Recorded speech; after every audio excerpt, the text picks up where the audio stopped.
ஆடு, மாடு மற்றும் மரங்களின் மாநாடு என்று நாம் தமிழர் கட்சி நடத்தியது.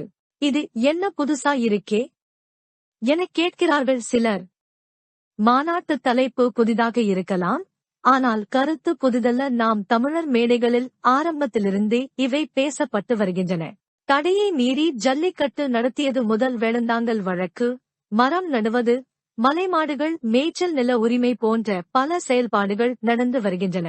தேவையா எனக் கேட்கிறார்கள் சிலர். இந்த மாநாடு அவசியமான ஒன்றாகும்.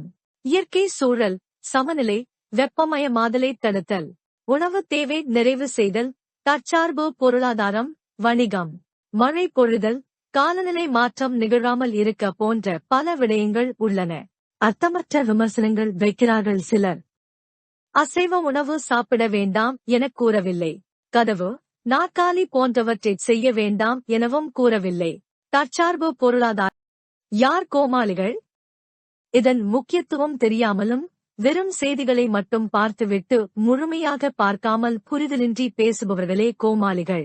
இது சமூகத்தில், தமிழ்நாட்டில், ஏன் உலகில் உள்ள அனைவருக்கும் அவசியமானது என்பதை கண்டுகொள்ளாமல் அற்ப அரசியல், பண நோக்கத்திற்காக கிண்டல் அடிப்பவர்களே கோமாளிகள். ஒரு நல்ல தீர்வாக எது இருக்குமானால் அது மக்களுக்காக செயல்படும் கட்சி நாம் தமிழர் என்பதை உணர முழுமையாக ஆய்வு செய்யத் தொடங்கவும், தெரிந்த பிறகு மற்றவரிடமும் பொறுமையாக விளக்கிக் கூறவும். எந்த கட்சி எவ்வளவு வாக்கு வாங்கும் என்ற வாதம் எப்படி நமக்கு நன்மை தரும்?